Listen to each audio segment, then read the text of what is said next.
You're listening to Technado.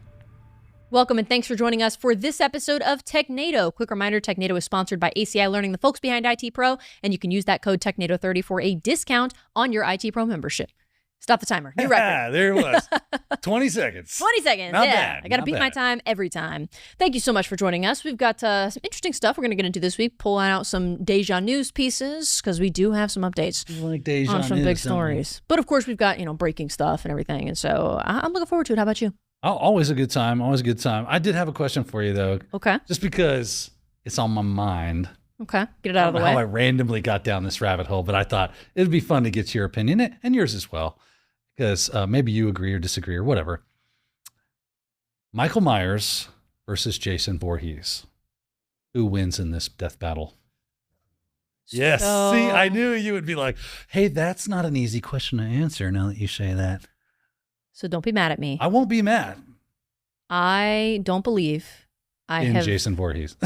I don't believe I've seen either of them in their entirety. Well, you know who the characters are, so that's all that matters. I do. So Jason Voorhees is Friday the 13th, right? Yes. And he's the guy that he was at the bottom of the lake or something. Yes, Crystal Lake, Crystal Lake. Yeah, but he's like, he was drowned. He can't be killed or something. Correct. Right.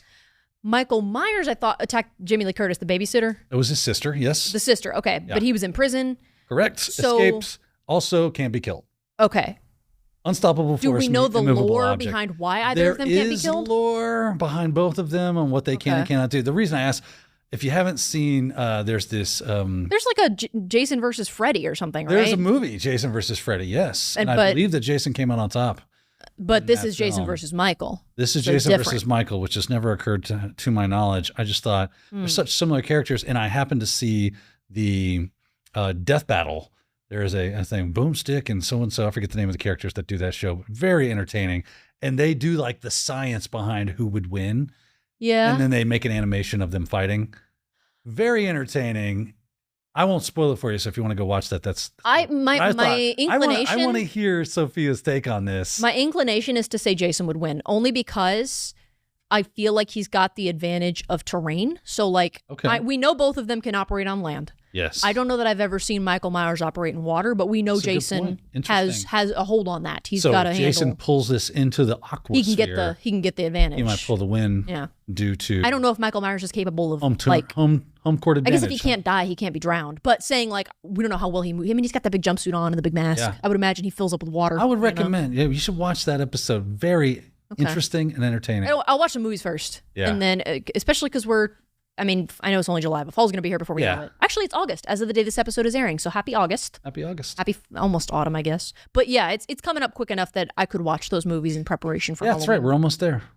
It'll be there before we know it. But interesting question. I just thought it'd be fun to... That is random. Pose that for everyone. When you said, I want to get your take on something, I really thought it was going to be like something controversial. And of course, that could be. I don't know. You never know. What do you think? Jason or Michael? Yeah. Or Freddy? Throw him in there. Maybe when it's a 2-on-1, maybe that changes the outcome. In the dreamscape. Freddy all day, right? Yeah, that's true. He has the advantage of a different plane. That's his home field. Right. It's not terrain, it's plain. So that's interesting. You're breaking my brain, Daniel. It's too late in the day for this. Well, we have got some good stuff for you today. Hope you enjoy. We'll go ahead and get into it. It's our first and favorite segment, Breaking News. Breaking News! Wow. Even though I only one-gunned it, I had to... You treat him equally. The smoke off of both. You gotta treat him equally. Yeah. I accidentally discharged underneath. Got Sophia right in the foot. It's fine. It's like Goodfellas. I'm living my dream. Right again after that. I'm living my dream. Hey, spider. He told me to dance. That's what it was.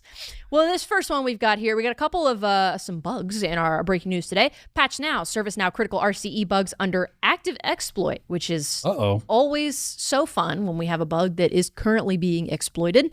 Is there a fix for this? Do we know? Oh, I believe. I guess if this is patch now. It does say patch now. So that means there is a patch. That would make sense. And that if you are running the ServiceNow, I think it's ServiceNow, right?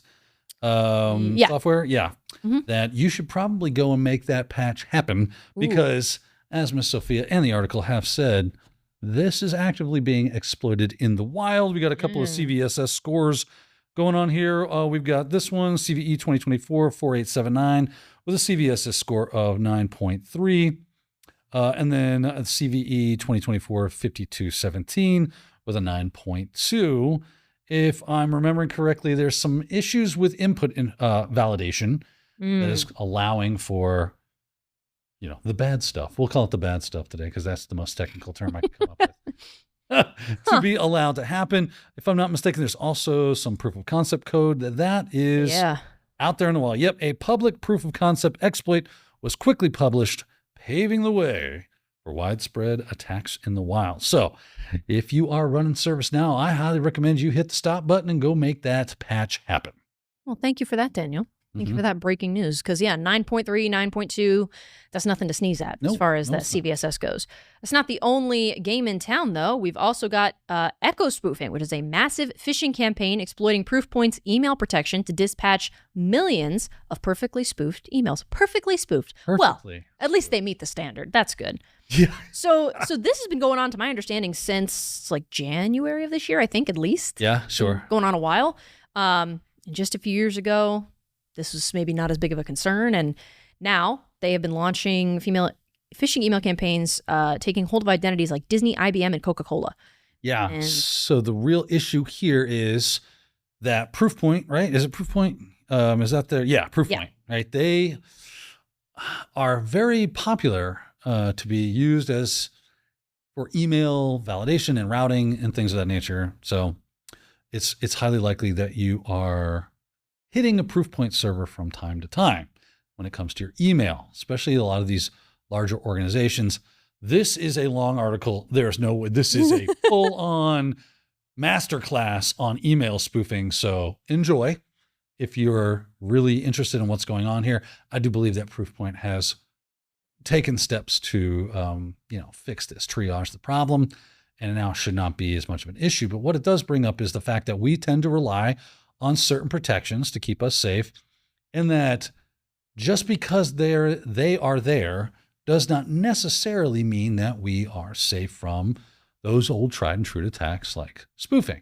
Back in the day, you wanted to spoof something, you logged into an SMTP server, you threw a couple of commands on the command line at it, and voila, a perfectly crafted spoofed email. And it took someone with a very discerning eye to be able to determine that this was what that was. But now we come up with things like, the DKIM and SPF for helping us keep those things a little more secure, right? Hey, are you on the authorized senders list? If not, see ya, right? You're out of here. That's what SPF does. And DKIM, where it's like, has this been digitally signed, and is it who it's supposed to be from? Cool. Guess what? Through this little snafu in the way that the Proofpoint servers could be stood up, what could cause those things to actually occur on a spoofed email. So if you're coming in from something like Google, like Gmail or Outlook, or like Microsoft 365, there's some pretty easy set it and forget it type of, or there was at least, settings in Proofpoint that would allow, hey, if I'm getting this from Gmail, just send it on through. And the same kind of thing. So I could create a spoofed email in one of those services, send it through Proofpoint. Proofpoint would then basically think this is, they use like Disney and things of that nature, Coca-Cola. Yeah, it's Disney. DKIM it and SPF, that sucker all day long. Send it out. Now it's coming, and it looks like it is straight there. It has all the right credentials, allowing for, like I said, perfectly crafted spoofed emails. So that was the highlights of what I got in the 5 minutes I tried to read. It is long. Tome of an article. It's very in-depth, which is great. It is good. So you have all the details within this article if you need to take a look at what's going on there. Yeah, we'll link it if you do want to get into the details of how this works. But yeah, started around January 2024, so it was when the activity started to pick up. Daily average of 3 million perfectly spoofed emails, but the highest peak was a daily number of 14 million, which is crazy to me. I guess in the grand scheme, world population of 8 billion, 14 million, a small number. So, well, I mean, we do a lot of email out there. That's true. There's a lot of it is spam. Yeah. So, you just gotta, you could be doing your due diligence there. That's a tough sentence to say. And it still wouldn't have mattered because of this problem. Just goes to show you, you don't just click your way through an installation, a configuration. You need to be very, exact. You need to be very intentional. That's the word I'm looking for. Very intentional on what you do and how you set that up. Because if you start hitting the easy buttons on stuff, Sophia, as you know, as you've learned, right? What is it? Ease of use. The sliding scale Sliding between scale. security and ease of use. It's getting too easy. It's probably a little less secure. Yeah, that is true. If your password can be 5 characters and all of them can be the letter A. It will be. It's easy for you to remember. That's right. But also easy for people to figure out. So good to know. That was a good one. That's a good piece of breaking news. So stay vigilant, right? As always, stay vigilant. Really quick, a couple other things. Just a little sad fact here. The Xbox 360 store did close this week officially. So shut down. I know. It's very sad. That was probably the first console I played on. And it was, just rest in peace.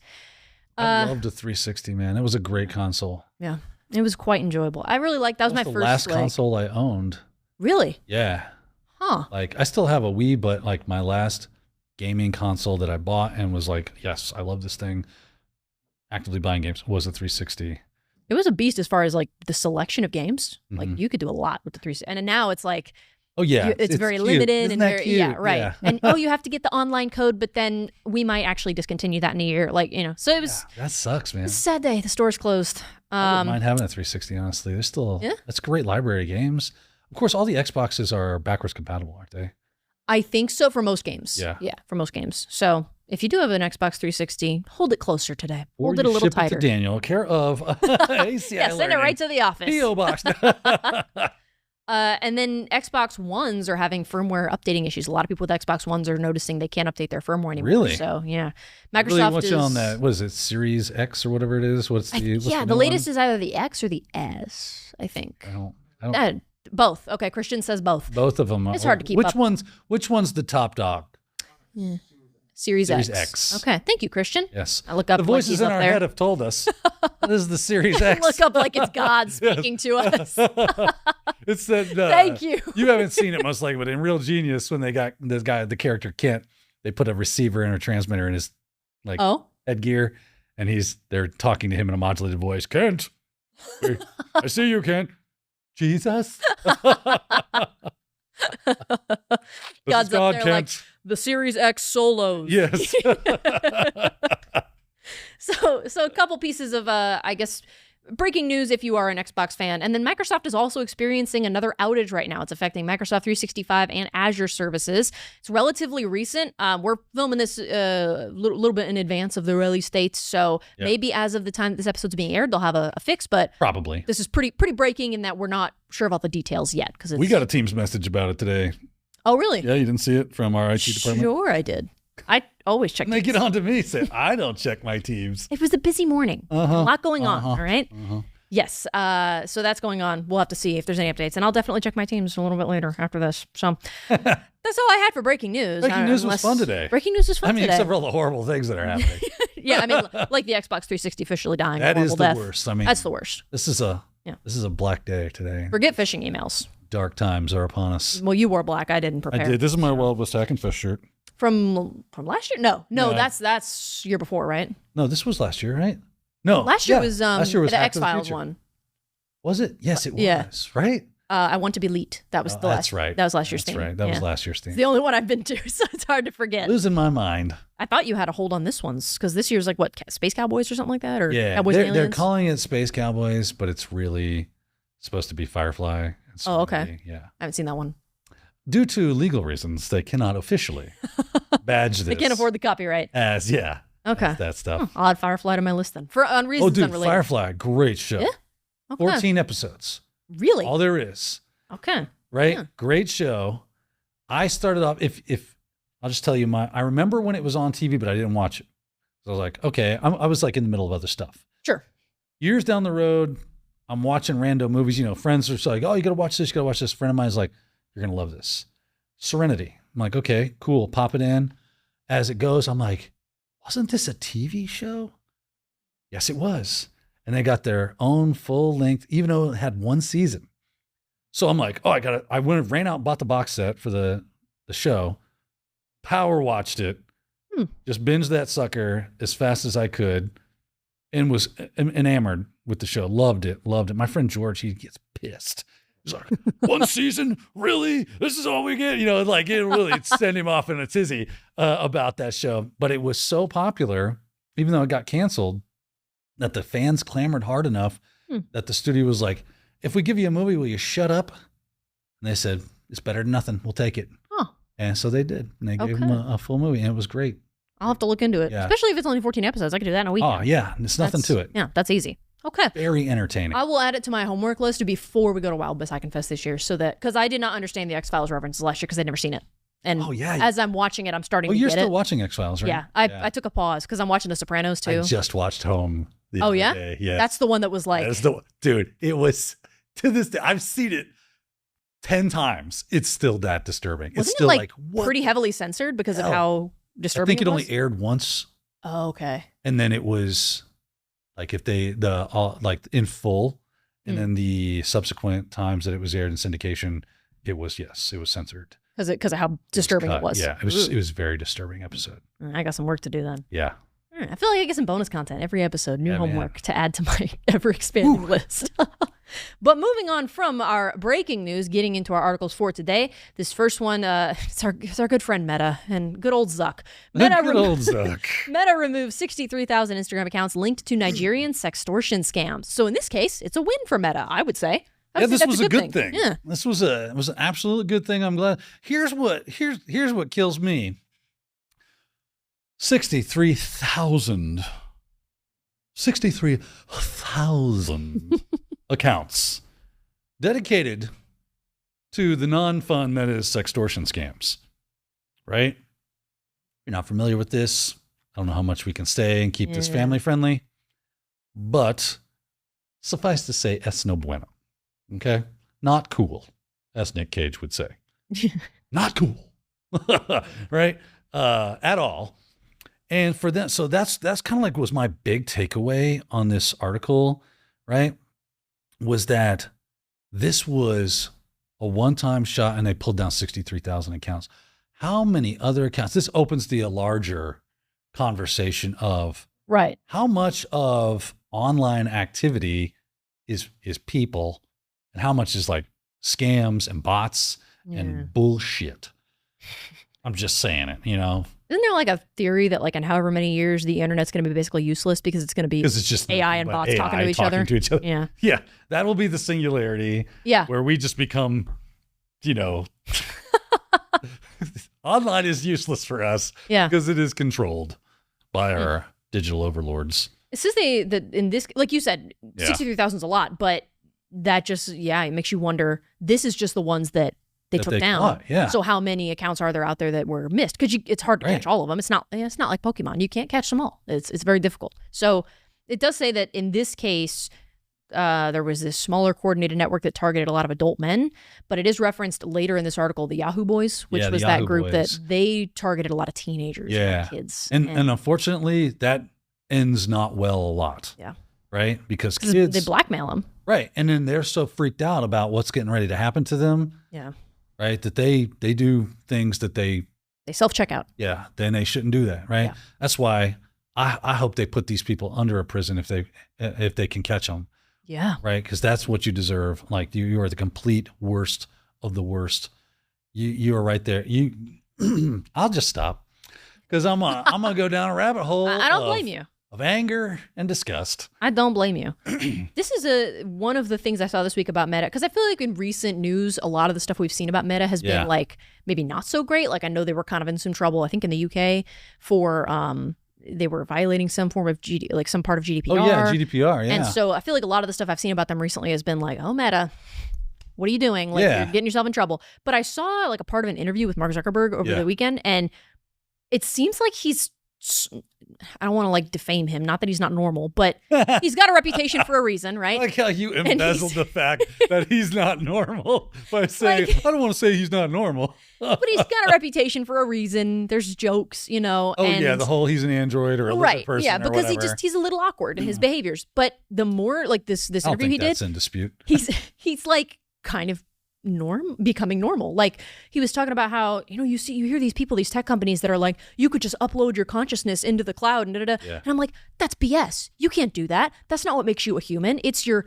heart and your mind and your actions and and like went on this tangent. And I was like, okay, Mark. Yeah. When did he get red pilled? Right. Like what happened? Because I don't know. They say that like starting to work out and things like that is the road down. He touched grass. He did. And it's curing him. He unplugged. And yeah. Obviously, he's a very smart guy. I'm not like trying to discredit. Christian said it was a software update. Zuckerberg 3.0. His GPT-4 Zuckerberg edition. Yeah. That's a good one, Christian. That's good. I wish we had like a face cam on him. Well played. Have to he makes the magic behind the scenes. He was responsible for our boot loops graphic last week. We got a lot of people commenting about that, saying they loved it. It was my idea, but he brought it to reality, and he did it in a spectacular fashion. It was good teamwork between Daniel and Christian. Teamwork makes the dream work, man. With my ideas and his creativity and his skills, dream team. We brought to you the boot loops. I told him this morning, I was like, I love that graphic. You did such a good job with that. It's a shame we can't use it again. Yeah. Not that I want that to happen again, but like, it's just such a shame we only get one use out of it. You know? That was a single serving. We might talk about CrowdStrike later this episode, so maybe we can reuse it. Know. Who knows? We'll have to see. Back up on the screen. But yeah, this week's top 3 people in cybersecurity: Christian, Daniel, and Mark Zuckerberg. So thanks for doing that, Meta. That's pretty cool of you, and we hope that they continue keep up the good work. Continue to dismantle those systems. Kick their ass. Absolutely. Well, in other big tech news, slightly less positive, X begins training Grok AI with your posts, and this article goes into how you can disable it as well. The reason I wanted to talk about this is because I know this is your article. This is one that I pulled, and the reason that it stood out to me is because I will admit I'm an X user. Okay, I probably am on social media more than I should be. I know a lot of people use X. I could take a break. I could touch some grass.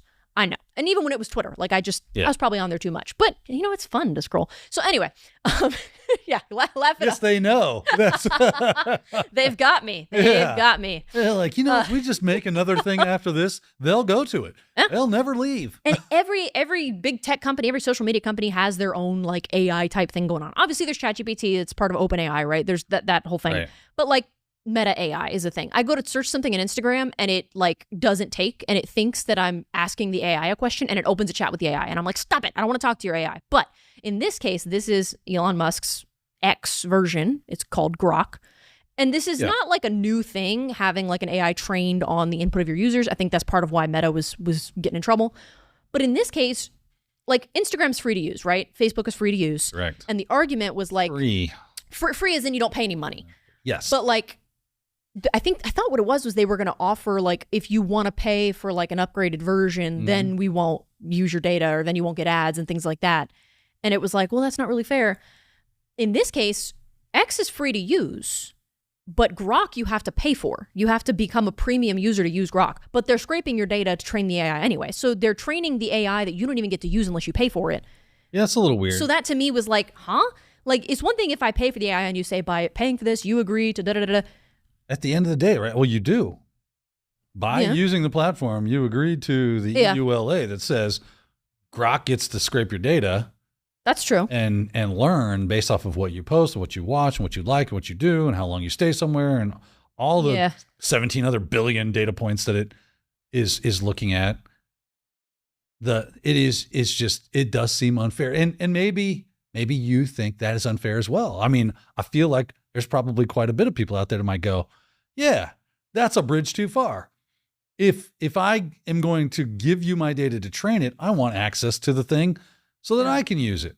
Yeah, right? Exactly. So this is where you've got to make your voice heard and go, hey, I want access to Grok. If I'm going to train Grok, I want access to Grok. And I'm going to stop using the service or start some sort of grassroots, go to wherever, do whatever you got to do. I don't know how to. Or I guess it's just delete change X, but Meta. like memes is a good way. Yeah, that does get Elon's attention. Right, you get some good meme game going on, and he'll probably see it. And he will probably see it. That is funny. And sometimes, to his credit, he'll see somebody say something and be like, "Oh yeah, you're right. That's kind of BS. Let me see if I can fix that." To his credit, I've seen that a couple times. I have as well. He is an interesting individual as well. But in this case, it was very like they quietly started rolling this out and saying that we're going to start training our AI with your stuff, because Grok was not around when it first converted to X. Right. And so they give you the option to like not participate in that, but they don't. There was no alert that, hey, by the way, we're doing this now, and it's opt-in by default. So you have to go in and hunt it down in the settings and then opt out of it. So you are allowed to opt out without any kind of reprisal or repercussion. You can, supposedly. You just get a less customized experience, right? Exactly. Whoop-de-doo. Oh no, what am I gonna do? Hey, you know what? To me, like, I like rolling the internet dice. Go, let's just see what we get. I don't want a personalized experience. I don't need you to, hey, if I need something, I'll find it. Yeah. I don't need your help. Thank you. I don't need you to know what side of the bed I sleep on and when I go to the bathroom and all the other things. Oh, you're Daniel. You're almost out of toilet paper. You should blah, blah, blah, which these things do. I know when I'm almost out. You don't have to tell me. I go, look at that. The roll looks small. I'll go buy more. Yeah.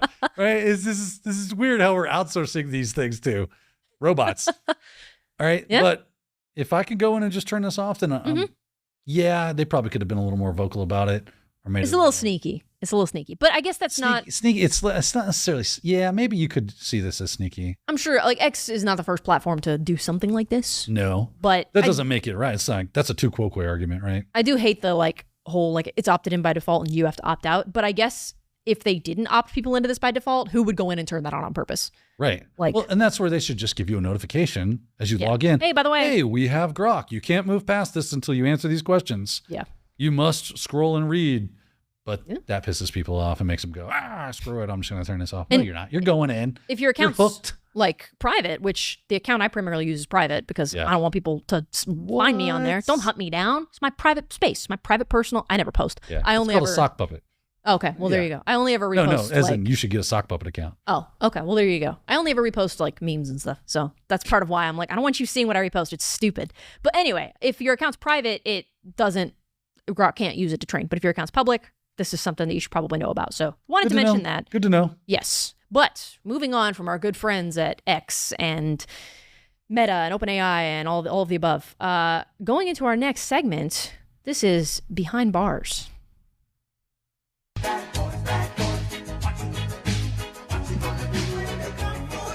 Break the law. And I'm not hearing the music or anything. So. No, I'm sure it's going. Everybody's probably like, why are they just sitting there in total and utter silence? We just like to look at you. But it will be in post. They will have that, I'm sure. You should have been taking your monster can and clinking it against the bars. Clank, clank, clank. We've got a bit of a double feature for this Behind Bars. First up, we have a former Avaya employee that got 4 years for an $88 million license piracy scheme. And of course, they have a pirate flag in case the piracy wasn't clear enough. But 3 individuals that orchestrated... Not a real flag, it's AI generated. It may very well be, right? Honestly. This is the world we live in. It probably is. I don't know the signs to look for, but it's probably AI generated. I'm a little cynical. But these 3 individuals orchestrated a massive pirating operation involving the sale of Avaya business telephone system software licenses. I had not heard of this company before this article came up, but $88 million is not chump change. No, that's a lot. It's a weird. So it's to me when I read this article, I'm reading the whole thing thinking these people stole $88 million. Because that's kind of how they bill it, and then at the end it says that it's something to the effect of, oh, here we go. The DOJ says Heinz bought the ADI licenses and sold them to resellers and end users worldwide at a much lower price than their design costs, causing massive losses for Avaya, estimated at $88 million. Oh. So how much money they actually accumulated from it. Correct, because I'm when you look at how much they had to repay, which was one of them had to pay $4 million, another one had to pay $4 million, and another one had to pay $2 million. I'm like, that's not $88 million. Did they just blow that money? How do you blow $78 million? Yeah. I guess you can. It's totally possible. Yeah. But it's time to start selling assets at that point, right? Trying to recoup. They started buying houses. That's what they do. Yeah, they're in the housing market. They're opening Airbnbs, investing into BlackRock and State Street. Right, this is their thing. That makes more sense then, because I saw 4 years. I was like, that's a pretty insignificant amount of time for $88 million. Right. But that makes more sense. There you go. Right, they're saying that it accumulated up to an estimated $88 million. I hate when articles do that. Just say, here's how much we know they lost, or this was an estimated losses of $88 million. Not that they stole $88 million. I hate when they do that. Yeah. Don't make article stuff like that, man. Just don't do it. Yeah, that is interesting. Well, they're going to serve their time. I thought it was interesting. One of them is serving Florida 4 drivers years. must know about this new trick. That's what it is. Number 3 will shock you. They hate him. Drivers hate him. One of them was sentenced to 4 years. One was sentenced to 1 year and 6 months. And then one was sentenced to 1 year and a day. Is that normal? Is that a it's common? It's weird. It's a very odd, I'm sure it has something to do legally. Maybe. Right? Is it because this year was a leap year or something? And Nah, they would have just said 1 year. Okay. Right? I would think. Yeah, it's just odd. It's very specific. So maybe it has something to do with where they're spending their time. Oh, right. Because I think that like county jail facilities, I think they only hold people up to a year. And then if you're doing over that, you're going to a prison. But if it's just a year, like in a day, it's not worth. Right. Maybe that's like the cutoff day. Or so they're going to spend their time in the county hotel. Yeah. And then the other two dudes are going to the state prison. Or do you think maybe if it's like, if the cutoff is a year, let's just say, maybe they said, no, you need to go to federal prison as well. So we're giving you an extra day. Right. You get an extra day. Just to push you over the edge. We teach you to steal.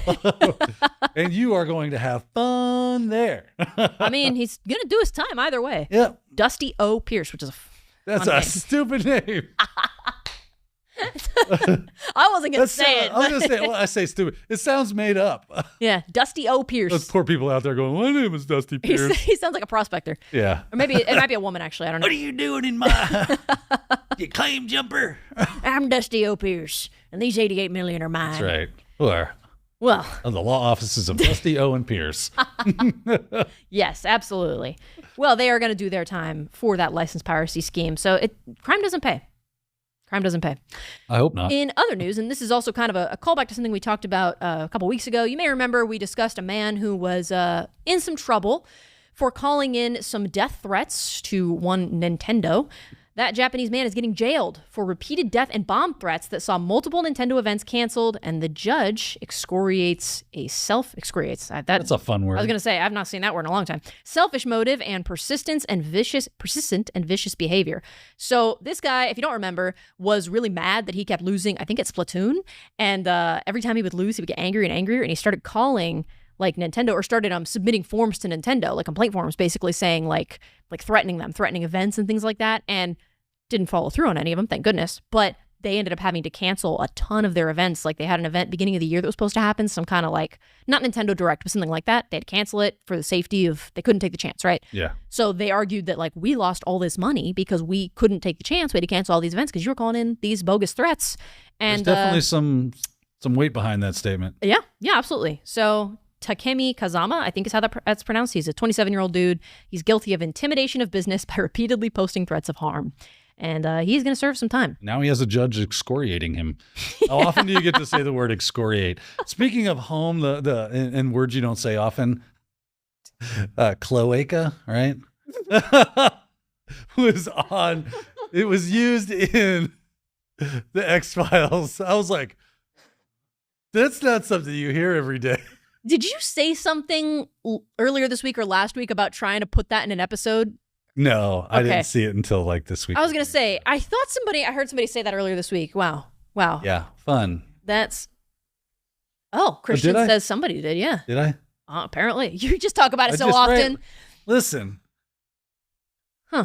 Yeah, right. We're seeing words that we don't see all the time. Yeah. Makes me think of patterns. It's funny. There's a conspiracy. The big government is trying to educate us. They will not prevail. That's right. So in this case, the judge said that there's nothing to be said for such a selfish motive. The crime was persistent and vicious, sentenced him to 1 year in prison, suspended for 4 years. I'm not like super well educated on like the law and stuff. This is obviously over in Japan. So what does that mean when you're sentenced to 1 year in prison, suspended for 4 years? Is that like when you redshirt an athlete and they like are there, but they can't play, so they get like an extra year of eligibility? So that's a good question. I don't know that I'm checked out on this either, as far as like, so you're saying that he got a year in prison, but the prison sentence was suspended for 4 years? In like 4 years, does he go to prison or?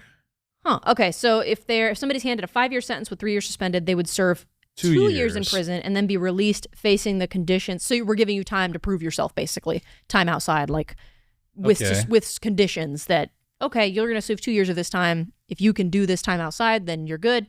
If you mess up again during the time that we let you out, you're back. So 1 year sentence, 4 years suspended. So he'll go to prison for a year. That's such a weird way to say that. Yeah. Like, why not just say, you're going to jail for a year? Usually means you're not going to jail, right? Yeah. We're suspending the time, like, suspended means to be held in a like a limbo state, right? There's going to be some lawyer that stumbles across this episode by chance and is going to be like, morons. These idiots. Yes.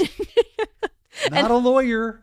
And they're going to be like, by the way, that Dusty O and Pierce joke, not funny. Not funny. Yeah, it's Dewey, Cheatham, and Howe, right? Well, I just saw that this guy was officially sentenced and wanted to provide an update as kind of a secondary behind bars segment. What Japanese prisons like. Yeah. Right? You don't hear people telling horror stories about Japanese prisons. No, because like everything, like Japanese subways are super nice and clean because of like the social norms there and stuff and the laws that are in place. So I wonder if prison is the same way, where it's like a lot, not higher class, but like a lot nicer, I guess. It's still prison. I would assume in Japan, they're very, they're very neat and organized orderly, and together. There's just like the culture of that there. So I would assume that, it's probably pretty swanky. You're going to do time anywhere. Compared to like San Quentin. I was going to say, it's better than a gulag. So. Yeah, indeed. That's a place you don't want to find yourself. No. Trust me. I've played Call of Duty. I know. You were in a gulag in Call of Duty? Oh, yeah. I think it's Warzone that you like can end up, if you die, you go to the gulag and you have to fight somebody in the gulag. And if you win, you get respawned onto the map. Yeah. I think it's Warzone. Christian might be able to correct me on that. But yeah, you fight somebody in the gulag. It is Warzone. I saw some movie with, I had Ed Harris and Colin Farrell. Okay. And they were in a gulag in Siberia and they escaped. I want to say it was a true story. The Way Back? The Way Back. Yeah. Crazy flick, man.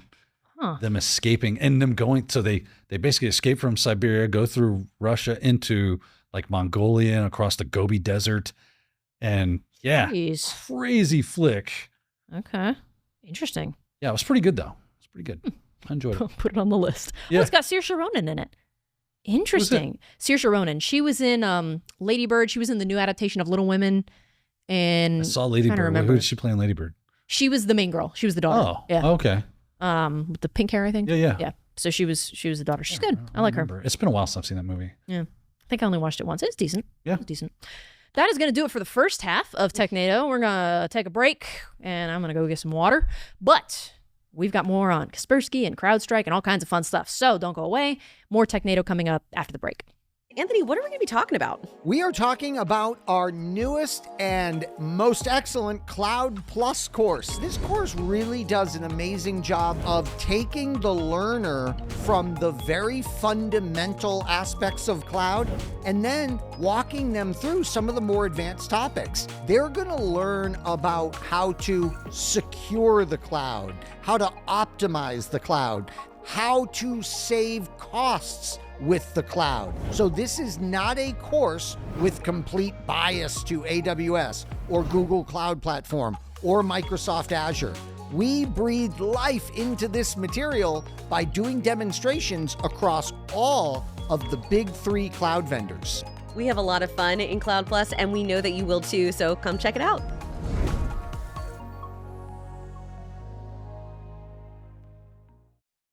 Welcome back to Technado. Thank you for sticking with us through that break. It was a fun break for us. I don't think you would have stuck with us had you been a part of the conversations that happened between. I got my drink of water, and then I came back, and I learned about cryptids. So it was great. It was a good time. It was great. I learned so much scientific information. But moving on from that, not that it wasn't a lovely conversation. That's not what you're here for. No. I promised you. They would be if they heard it. I totally. Yeah, we'll do Technado after dark. Yeah, Technado Red. That's the next one. Yeah. The lights are off to protect our identities. Yeah. I did promise you earlier in the episode some Kaspersky, so this is Deja News. Deja News.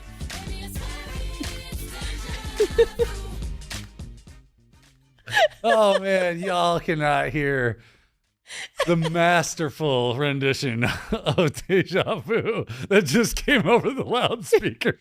We can't hear the music in here, so our director gives us I thought a verbal it was cue. Beyonce. It was beautiful. I thought it was. That's how close of a minute. Truly beautiful. I thought I heard Jay-Z ready to come in. So thank you, Christian, for that. Really do appreciate it. But on to the news, as promised. Kaspersky says Uncle Sam snubbed their proposal to open up its code for third-party review. So Kaspersky, I think you said, like, when we talked about this last. The first time. I think it was the first time we talked about Kaspersky kind of getting the, y'all get on out of here now, get from the U.S. government. That I'm like, why couldn't they just do like a trusted foundry thing? Yeah. You're having trouble, aren't you? I love watching her just like, get it out of my head. It's no longer there. But it is still there, which is entertaining for you and me. It's still there, yeah. I'm it's sorry. Still there. You continue. No, it's funny. I get myself under control. But yeah, if you're not familiar with Trusted Foundry, that's where if you have like a hardware device and you want it to be a part of, the U.S. government, they will take a look at it before it is allowed, and in very scrutinizing fashion. And I thought, why couldn't they do this with Kaspersky stuff? Again, I got no skin in the game. I just want to make sure that is out there in the open when it comes to Kaspersky. When it comes to them, I have no skin in the game as far as I'm not a defender or a detractor of Kaspersky. If they've done stupid bad stuff that is a detriment to the health and safety of the U.S., then to hell with them. If they are not, though, and I will also like to applaud and thank the commenters out there. A lot of people have talked about this in the comment section. I would champion more. Please continue what you know. Put it in the comment section so that we can all have this kind of continual conversation, become aware of the bits and pieces. It's really hard to kind of bring everything together. What's truth? What's fact? What's fiction? So yeah, it's really helpful for people out there that know that some people said something about how Kaspersky was busted on a home laptop where they were stealing NSA secrets. Oh yeah. Right? If that's true, bad Kaspersky. And that makes us not want you in the country. But going back to our article, kind of playing catch up here, they have said, hey, we reached out to the U.S. We actually do this in other governments in other countries where we say, you know what? We will give you the source code. We will open up to you to scrutinize as you will. We will have no control over that. At least that's what they're saying. How much truth is in that? I don't know. But it is interesting as far as the conversation goes. As it does seem that Kaspersky is willing to play ball in a lot of ways to say, we are transparent as a pane of glass. Come on down, take a look at our code. We have nothing to hide. At least that's what they're saying. And I found something interesting over there. I'm looking at the comments. Oh. And of course, everybody's an those are expert. fun. Not our comments, but the comments from the article. Yeah. Of course, they're like, they don't even need, why do they need U.S. government approval? Sorry, I'm not talking to the mic. Why do they need U.S. government approval? If he wants to open his code to third-party review, he can just do it. If he wants to post source code on GitHub, he can. He's waffling. He's trying to rattle Washington. I think they were saying more along the lines of, you set up the thing that you will trust, that you will exactly. do. And that's what people are saying.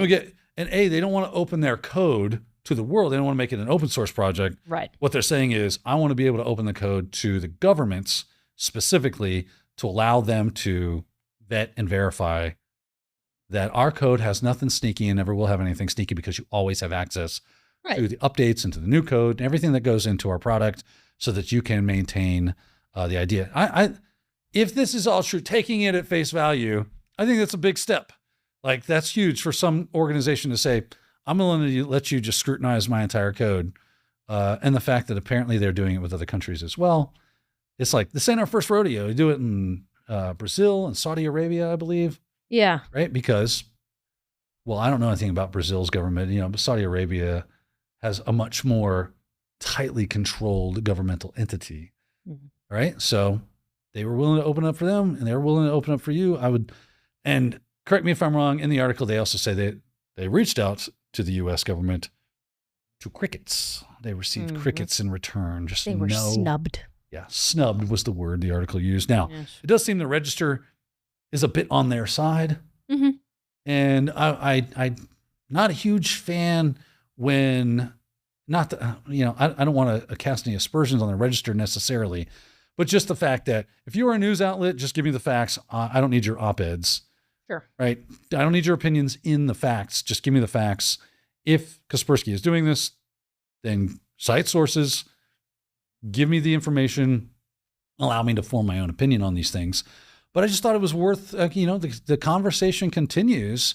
It does seem, though, that Kaspersky is willing to play ball with the U.S. government. I would actually like to see some response coming from the U.S. government, one way or the other. Yeah, what's your reasoning? For not accepting it? We think this is horse crap, or you're a bunch of lying scum, or whatever. I don't know. Yeah. I want to know what the response is from the U.S. and why they would say, no, that's not on the table for X, Y, and Z reasons. again, I like to be an informed person. Sure. Hopefully you do as well. And that's why I encourage, if you know something about this, throw that in the comments section for the rest of us that are low information on this. I want more information. That almost sounded like the cadence of Arnold Schwarzenegger, the way you said that. Oh, really? Well, that in the comments for the rest of us, the way that you like. in the comments for the rest of us. Yeah. Show me your leadership skills. Do it now. Come on. I'm here. Do it now. Do it now. Come on. That's Kaspersky to the U.S. Get out of government. this chopper. Oh, man. Thank you for that. I needed that. That was beautiful. That's fun. I did finally calm myself. It was just Christian's lovely Beyonce impression that was causing me. Hey, I had to bring my game, right? Caused me to lose my focus. So I do appreciate you giving me some time. Hey, you said nothing. You were over there just processing. I was really trying to hold it together. I don't know what it's because it was like bass boosted through the speakers, and then he started laughing, and it just gave me a giggle. Christian is always good at giving us a laugh. Good for a chuckle. He's a funny guy. Yes, indeed. He's a funny guy. Funny like a clown. He amuses me. Yeah. He makes me laugh. I'm just kidding, Christian. I hate that you can't really finish that whole monologue, No. because it's. He's a big boy. What did he say? Yeah. He knows what he said. Can't really. Yeah. We'll do Technado After Dark, and it'll be uncensored. Yeah. I'm just kidding. We're not going to do that. Yeah. Yeah, it's going to be We're going to like, start getting comments. what are you doing? Totally After Dark. Give me that. Give me the After Dark Technado. Except my grandma. She'll be like, no, thank you. Yeah. That Don't is do that. not ladylike. That is not a good idea. Yeah. Grandma's in the comments like almost every week. Mm-hmm. She's a supporter. Appreciate that. She's a ride or die. She is a ride or die. She is. Love you, Grandma. Thanks for that. I'm not going to give away her name, though. Just keep that a secret identity. We'll move on. Just wanted to give that update on Kaspersky. So thank you for that, Daniel. Video game voice actors are officially on strike over AI. We refuse this paradigm, which is a little dramatic, but I mean, that. What are we in? Transengland? We Right. refuse this paradigm, sir. Tragedy today. Terrible Lord, they're eaten by wolves. And you don't want to know how that story went. Because you see, when we had a conversation in between segments, it went down that road and it got dark. It did. It got dark. It got very scientific. But funny. I was a little scared. See, I said, but funny. We're going to get flagged. I'm having fun now. He's going to spend the rest of the episode trying to give me a break again. Yep. I'm not going to do it. So, video game voice actors are on strike. SAG-AFTRA actors will refuse to work for Activision, EA, Take-Two, and a bunch of other major developers because they want to make sure that they're not going to be taken advantage of in the way of having their voice or their likeness in that way replicated by AI. Interesting little side part to this is that this doesn't apply to games that are already in development. So a lot of the voice actors working on GTA 6, which we've been waiting for 17 years, are upset. Well, that's a little while longer, It's right? Yeah. We waited this long. It's like a whole joke now. Like, we got blank before GTA 6. Like, it's just people have been waiting for so long. Just go play GTA 3 and be happy with your life, right? Yeah, GTA 5 if you prefer. But they're upset because I guess What's your favorite GTA? I don't play it. I watch it. I watch people play it. Yeah. Interesting. Specifically, like I've watched my brother play it at some point. Gotcha. Because it's a little violent. It is a little violent, but for me, I love the game, the open world of it. Oh, sure. Being able to just absolutely drive with reckless abandon. Yeah. As fast as you can, just do stupid stuff with your car, and then of course you get all the stars, and then here comes the cops and everything, and do they send the National Guard after you after a while? Like if you get 5 stars, probably. There was a cheat code, and I want to say it was GTA 3, where you could get the tank and drive around in the tank. That sounds right. That sounds like a GTA. It was super fun. Like it was stupid fun. The same developers, Rockstar, made another game called L.A. Noire, which is one of my favorites, and it's similar mechanics in that it's pretty open world, but you're like a detective in the 1940s, and so you're doing good. He does. Oh, that's cool. Spoiler. He cheats on his wife. So that is not good. No, but that's not do that. He does a lot of good throughout so you're playing as him, having to solve these mysteries and like interview people. It uses the motion capture, so you have to like read their facial expressions. He's a flawed character, obviously. He is. Yeah. It makes him like you really like him, and then it's like, oh, I don't like you anymore because you cheated on your wife. And then spoiler, he dies at the end because he like sacrifices himself. So anyway, I like that game because it's similar mechanics, I think. Did Max Payne, was that Rockstar? What was it called? Max Payne? Max Payne. Oh, I don't know. You don't know Max Payne? I don't think so. Oh my goodness. Is he related to Major Payne? It is Rockstar. Yeah. That is one of the best games ever created. Oh, it's not the second one. Second one was Neo Noir? That looks like something I would enjoy. Bro, Max Payne is literally easily top 5 games of all time. Okay, I didn't expect you to be so passionate about this. Yeah, come on, man. This looks like something I would enjoy. It was such a game changer to turn a phrase, right? Like, yeah, with the bullet time physics. It's on iOS. And bro, you're gonna lose your mind. When I got that game, I did not emerge from my cocoon until it was beaten. Huh. I spent so much time playing Max Payne. Interesting. I mean, it came out 23 years ago, so Yeah. I wonder if I could play it So now. freaky. It had the whole noir thing going on. It was very gritty. You'll love it. You will absolutely love that game. Interesting. Maybe it'll be a good alternative for me to GTA. Yeah. Lego City Undercover is also good for that because it's open world, but you're like, it's Lego. So it's not violent. Anyway, I got way off topic, but I appreciate the recommendation. I'll have to look into that. Yeah. So it applies to SAG-AFTRA actors because obviously they are part of that union. And the thing that's interesting to me about this is that obviously it's the union that's going on strike, but there are voice actors that do work for companies like this that are not part of any kind of union. Florida is a right to work state. I'm a voice actor. I can do voice jobs and not be part of the union. Now, for acting jobs, there's some kind of rule about SAG-AFTRA where you can do one as a non-union worker and then you become SAG eligible. And then after your second job that's a union job, you have to join the union or else they won't let you do any more union work. You can still do non-union stuff.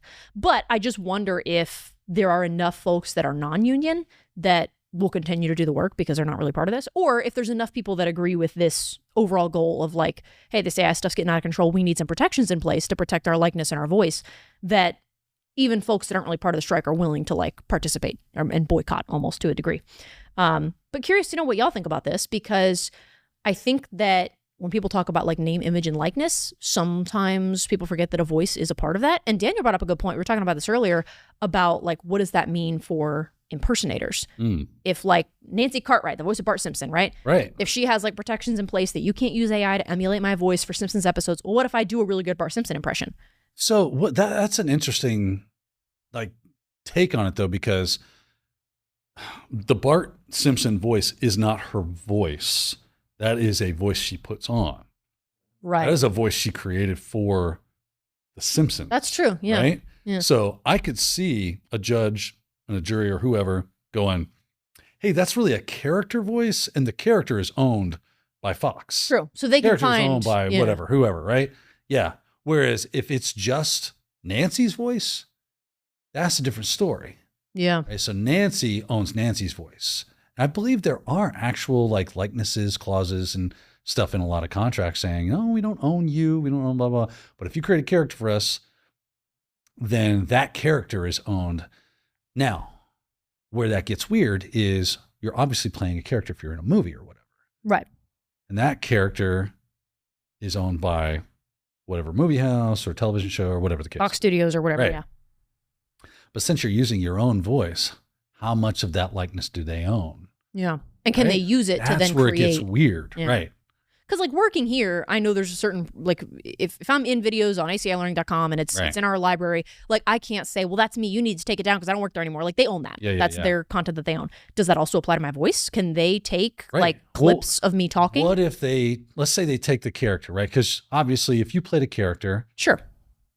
And people know it's you, but you kind of part ways with them and they started creating a character based off of that character that you did. That looks a lot like you, sounds a lot like you, maybe is not quite you. Yeah. And they're doing things that you don't agree with. Yeah. Right? Where's the line? Where's the line? Seems like we got a lot of work to do when it comes to, I need to be able to own me and what my likeness does and does not do. Right. And does and does not say. So I'm kind of, on one hand, it does seem like I would be on their side on this. I don't like the fact that they got the communist fist as their logo. That is interesting. The old red salute is not I'm not a communist. But I do believe that I get what they're saying and to probably a great extent, because like you said, we work in this space where our likenesses are used. We are owned in contract to do X, Y, and Z. If I make a course for ACI Learning, they own that course. Yeah. That is theirs. But if I part ways with them, I should be relinquished from my contract and I can now start creating that same similar content. Like you couldn't take stuff that was already in the library, right? And luckily, I think we're in a situation where like the content that we create, I couldn't see them really having there would be no benefit to them being like, well, we're going to take your voice and for what, to what end? Because you would still need my appearance to create these videos where we're teaching something, unless they were hoping to use it in like a voiceover sense. Like in that case, I might have something to worry about. And impersonations, if I can do a good impersonation, is that infringing? Yeah. Right? Is now all the impersonators out there out of business because they're stealing someone's likeness in a way? Yeah. Like Dana Carvey's in trouble. Seems like there's a lot of work that needs to be done, or if it is done, made more aware to the people so that they know if you get into this business, this is the reality of it. Read your contracts. Yeah. When you sign on to do something. They're called lawyers, ladies and gentlemen. Get one. Because there's voiceover jobs that maybe you're not as worried about it. If I'm doing it's a mom and pop shop that needs like a voicemail, we just need you to say like, oh, press 1 to hear our menu, press 2 to da da da da. I'm not going to be as worried about like Granny down the street. But what if that becomes a meme? Right? What if, for whatever reason, like I bet half of our viewers could sing the hold music. Oh yeah, right? yeah. You know what? See, I didn't even sing it. It's good. She knows exactly what I'm talking about. It's good music. Kind of goes hard. Yeah, it's good. I'm like, yep. Getting down. Just leave me on hold, son. Yeah. At that point, I hate. This is my best part. At that point, like I hate when they interrupt to be like, your call is important to us. It's like, yeah, I know. Let me listen to the song. Music, let me listen. Yeah. Don't interrupt me until you're ready for me. That's right. But you're right. Like, I guess in that case, you can never be too careful. You have to, I guess, pick your battles in that case. But especially with a big company like the woman that did the Siri voice and how she ended up having to fight some battles surrounding that. If you're doing stuff for Disney, like. Oh, yeah. House of Mouse, they like to own everything. Like IP is a big deal for a lot of these things. Mine now. Yeah. I'm going to get in trouble for that. Now you get a cease and desist. They're going to be like, we own them. Right? Thank you. Whoa, where's my my royalty for that? We didn't make any money off of this. I think for long-term video game roles, it would be difficult to do it entirely generatively AI because there are still, if you listen to it for long enough, it's like, you can kind of tell. But especially for just little quips, like little NPC lines, super easy. Yeah. To just, hey, watch it. So why, I guess the question becomes, why shouldn't the game companies be allowed to use AI generated stuff? What's the argument on that? I guess if you're generating, and if you're okay with some of it, let me go down the road. How much and why? It seems arbitrary that you chose here. Right. Is the line and not here. You got to give some good reasoning objectively why this is why you should go this far with AI and no farther, and then employ X, Y, and Z people. Yeah. That's another conundrum and a question. I guess it would you would almost have to just, it would be in a contract, right? Like we reserve the right to do X, Y, and Z with your voice. And as an individual, you would just have to decide if you're willing. Well, is that what their problem is? Is the problem that they're using AI, or is that they're using AI to mimic the voices of the actors? The actors are striking for fair compensation and the right of informed consent for AI use of faces as well as voices and bodies. Okay, so it is all about using AI to recreate their voices and their name, image, likeness, or whatever. Yeah, that's a problem. Yeah. So it's just as long as they, I guess, have some kind of a meaningful agreement that everybody understands and they're compensated for it. Right. Which makes sense. Come on. That's a simple thing. You're using if I'm going to create a game, we created a character that's based off of your likeness, your voice, your face, your body, so on and so forth. In that contract, it should just say, you get compensated in perpetuity for every time we use this character. Yep. The end. And you get X percentage or X amounts, whatever you guys agree on. I mean, it just seems that simple. I mean, it maybe it is just an overreaching profiteering glutton that just wants to not pay. Yeah, I guess if you can get away with using it for free, why would you pay in their estimation? Right. But they've been in negotiation for over a year on this, and finally they've decided we're not getting anywhere. We're going on strike. So be interesting to see where this goes, and to those GTA 6 voice actors that they're not part of this. Hope your work goes well. We'll pray for you. I mentioned, it would suck to be in that position. I would hate to be in that position. We mentioned earlier that we might be able to potentially convince our director, Christian, to put our Boot Loops graphic back up on the wall for those of you that missed it last week, because we do have a small update on the CrowdStrike situation. So I don't know if that's something we'll be able to put up, but in the meantime, CrowdStrike is offering a $10 apology gift card to say sorry for the outage. So this applied to like their partners and things that were affected by that big outage. And, there it is. In case you didn't hear about it. There it is. There's the graphic. You might have heard about a little outage that happened last week concerning CrowdStrike. They offered its partners, CrowdStrike offered its partners a $10 Uber Eats gift card as an apology for a late night snack or coffee. The issue that partially people were like, okay, a $10 Uber Eats gift card, that will cover the delivery fees that Uber Eats charges me to order a minimum of $10 of stuff. Because you can't order just like a $5 snack on Uber Eats. It's like a minimum of $9 or something. So it's like, okay. You got to hit the delivery guy with you got to tip him or whoever, a certain amount or else they're not going to bring you your food or they'll spit in it or whatever. There are people that like film themselves. I'm not saying that doesn't happen. It's just funny that that's where we go in our minds. There's like videos of people being immediate vindication. Like, I have your food. I saw you didn't tip. Were you going to tip in cash? And they're like, huh? What? And then it's like, well, even if I was going to tip in cash, like, dang, you're kind of being a jerk about this. Yeah. Like, what are you going to do? Withhold my food? Anyway, so point being, a lot of people were like, $10 Uber Eats gift card. Thank you for this. What am I going to do with this? Yeah. But on top of that, when people went to redeem the code, they were getting an error message that said the gift was canceled by the issuing party and is no longer valid. So as a result of an outage that resulted in a lot of things not being available, they got a gift card as a sorry gift that was also not available, that resulted in an error. So that's kind of a sucky situation all around. Man, CrowdStrike's just, the hits just keep on coming. They just can't catch a break. They really can't. They really can't, unfortunately for them. Mm-hmm. I mean, are they giving out, and maybe you said this and I just missed it. Mm-hmm. So let's say I'm XYZ Corp and I had 2,000 devices that were downed because of this whole CrowdStrike debacle. Do I get 2,000 $10 Uber Eats gift cards? That is a good question. It says it was sent to their partners, and some of the people who tried to redeem it, it didn't work. But it doesn't say whether it we're going to send you a gift card to each of your employees or we're sending you a gift card for each device that was affected. It just says we send our heartfelt thanks and apologies for the inconvenience, gives a reason for the delay and things that were impacted. And then, many of you have been proactive in assisting your customers with recovery, and we want to ensure we have access to the latest information and tools. To express our gratitude, your next cup of coffee is on us. But so that's weird though. It's like, who the hell gets that?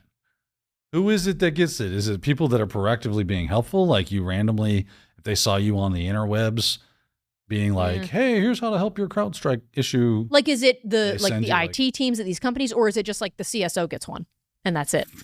Right? This is weird. This is an odd thing. Huh. With very little detail on how this works. Yeah, it just says partners. We send this to our teammates and partners who have been helping customers throughout this situation. Yeah, not customers, but partners. So, and then they totally got hosed because Uber was like, this is fraud. Yes, Uber, the reason that they kept coming up as an error is because Uber flagged it as fraud because of the high usage rates. So CrowdStrike cannot catch a break. And I don't know that there was any we'll reissue the code. I don't know if they... And I'm sure there are very few CrowdStrike individual users out there. It's mostly corporate entities that uses CrowdStrike.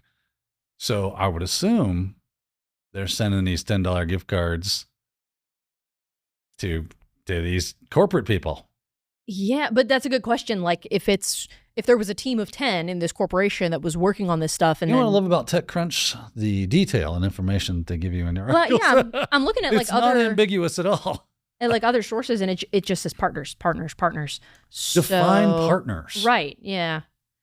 CrowdStrike did not send gift cards to customers or clients. We sent these to our teammates and partners who have been helping customers through this situation.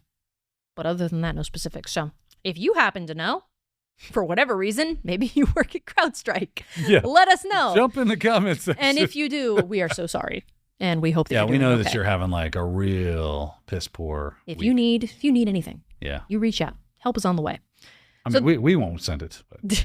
Somebody will. I'm sure. Somebody. Yeah, put in the comments. That was pretty much the only update I had on CrowdStrike because, they've been working on resolving the issues and everything. And so that's good. Positive developments. But we do have one more thing that we want to get into that you may have heard about this week. Daniel, I'm glad that you grabbed this one. KnowBe4 hires fake North Korean IT worker catches new employee planting malware. And this guy like circumvented all of their measures to like he was able to outsmart basically all these measures to in the hiring process, right? In the hiring process, yeah. Yes. And it wasn't like, hi, I'm Bob Smith from Ohio. I would love to work at KnowBe4.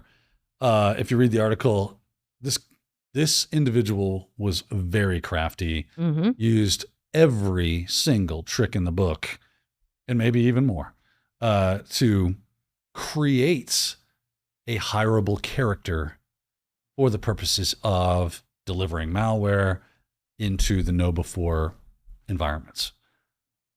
So, interesting thing about this. Let's go upper levels with what we can learn from this. KnowBe4, and admittedly, they said this, they obviously found some weaknesses in our hiring process, and that we need to go with the times because we live in a new world. AI is a thing. And this individual used AI to create a deepfaked character, voice, face, sock puppet accounts, everything they needed. And they utilized things like VPNs because they were North Korean hacker that got a job with KnowBe4 and was able to, okay. And they said, hey, send me my laptop for my work purposes. And when they got that laptop, KnowBe4 said immediately after them receiving the laptop, we started seeing hits on malware. They started trying to upload malware, access systems. So we saw two things happen with KnowBe4. One, it's time to update the old hiring processes when it comes to the security around that and verification of, is this person who they say they are? We need to be able to have a little more robustness when it comes to vetting these individuals. Their software did a great job because it was almost immediate that they saw, hey, what's that you got there? Oh, that's a plus. What's that you doing? Yeah, this is a plus. So their software did great in verifying and detecting that, hey, seems like you're trying to upload some malware there, and we don't really enjoy that. So you're going to need to stop, and we're going to go ahead and stop you. And now we're going to revoke access and everything. You got a perplexed look on your face. I'm just wondering if during the hiring process, so you slip past the background checks and everything. So I'm following all that.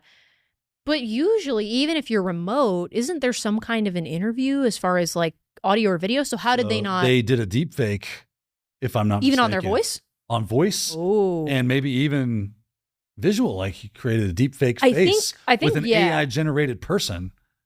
Dang. Yeah, this was no joke. It wasn't like, well, he didn't have like a paper mask on going, some Groucho Marx glasses. I'm here for the interview. That kind of stuff. This was very sophisticated. Okay, that makes more sense then if he was deep faking. I guess I didn't think about his voice. That's kind of scary. Yeah. How this works is that a fake worker asks to, and this is the scam, fake worker asks to get their workstation sent to an address that is basically an, quote, IT mule laptop farm. Then they VPN from where they really physically are. In this case, this was either North Korea or right over the border in China because China and North Korea share a border. And they work the night shift so that they can seem to be working in the U.S. daytime. So they had all the T's crossed and all the I's dotted when it came to looking as legitimate as possible. The scam is that they are actually doing the work and getting paid. So it's not that they don't work. They actually do work that they've been tasked to do, and they get paid. And then they take that money and they give it to their government. Yeah. Right. And this is to like fund their economy, basically, because tell me the last thing you bought from North Korea. Yeah, that's true. Because they don't make anything. They don't talk to anybody. Yeah. They don't. Yeah. They make ICBMs. It's about the thing that they build.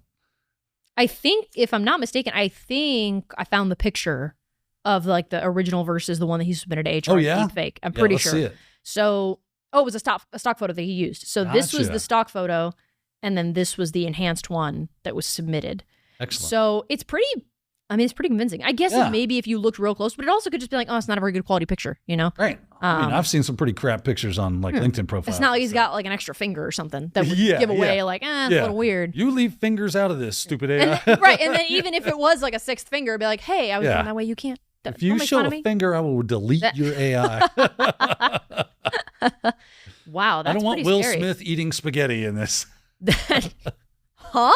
Oh, if you haven't seen it, it's like this side-by-side video of where we were like as of last year when it comes to what AI could create as far as a video goes. Yeah. And the model they used was, or the prompt they used was Will Smith eating spaghetti. And then now next to it, they have like where we're at now. And it's completely, it's so, yeah, it's almost disturbing to see where it was before. If this is the right yeah, thing. you can show that. I think if it's the right thing. Will Smith eating spaghetti AI. Okay. I think Yeah. this is it. This was last year. Oh. Yeah, show that, Christian. Yeah. It's really weird and kind of disturbing. Yeah, well, that's, I mean, they So, had the vision. If this fooled no before, then their hiring press is like, I met this gentleman It just keeps going. online. Okay, so then this is 2024 because Yeah. it just keeps going for like a solid minute. Wow, that's a lot better. Yeah. I mean, it's still a little scary. So this is where we are as far as AI generation goes now. This is AI. Oh, Right? Still that's weird. yeah, that's It unnerving. can still get weird. Great. but Now I'm he's gonna get eating all his these. hair. I'm gonna get all these weird AI generated videos in my suggestions now. Awesome. Still gets weird, but yeah.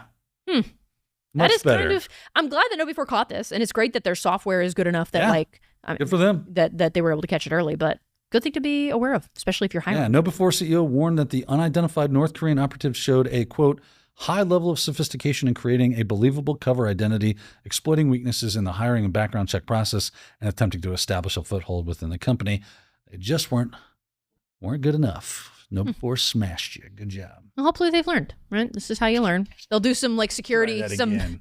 mandated security awareness training now Yeah. that they'll send out to their employees. I know we got a message company wide that was like, "Hey, did you see this thing that happened?" It was like a Teams message somebody sent out, like, "Look at this fun Yeah. little news story. Maybe you should be aware if you're hiring. Let's be extra careful." So Really, really verify. And then a lot of that probably comes from the fact that we use third parties to do verification. right, like contractors and stuff. Right. And then those third parties, because they're trying to do it in bulk, Yeah. they come up with a process, and that process is not thinking that, oh, this could be an AI generated person. Right. Yeah. Right. It's just Now doing the we- best it can. And now they're trying to play catch up on what do we do now that there are AI generated deepfakes that are out there, Yeah. It's a good point. right? It's kind of scary. Getting ahead of the game. Well, that's an interesting one. Probably one that you saw this week. I think that was a pretty big one. I did see that on a couple different sites. It didn't slip by many people's radars. I think that's pretty much all we've got for news this week. We are recording in a little bit of a different schedule this week because Yeah. these few weeks have been pretty busy, and next week's episode is probably going to be a little different too because I'm about to become an ant. So I'm going to be gone for a little Like bit a next small week. little bug with antennae. And Yeah, cool. so I can attend the school for ants from Zoolander. Yeah, that's what I'm doing. I'm traveling. I'm getting a couple new family members next week, and so I'm very excited. Not like they're. I'm getting a couple new. We're generating them artificially. No, I'm very excited. So I will be gone a couple days next week. So a Technado might look a little bit different, but there will be a Technado. Dang There it! will be a Technado. And before we even get there, we actually have a webinar this week. All Things Cybersecurity is back. The day this episode's released, it'll be on 2 p.m. Eastern Time. It's going to be here on the YouTube channel, as well as I think on LinkedIn and potentially even on Zoom. Yep. So who's our guest again? Michal Khan. Michal Khan. I'm excited. We haven't had him on OSINT before. and social engineering cyber master. I do enjoy a bit of OSINT. That is always Yes. interesting. And we haven't had him on before, so it'll be a No, first-time it'll be guest. First time guest. So I'm really excited to have Super Michal on. excited. It's going to be a great time. So make sure you join us for that. It's going to be again later today as of the day this episode's released. Other than that, though, thank you, Daniel, for all of your fun facts that you threw into this episode and during our break. I don't know how many of them are facts, but Yeah, disturbing statements. We'll go that way. That's as best as it gets from Daniel. All right. And of course, thanks to Christian for supplying our lovely graphics and That's his right. beautiful and his voice musical stylings. over the speakers. And of course, thank you for joining us. Leave a like if you enjoyed this episode. Subscribe so you never miss an episode in the future. And we'll see you next time. Thanks for watching. If you enjoyed today's show, consider subscribing so you'll never miss a new episode.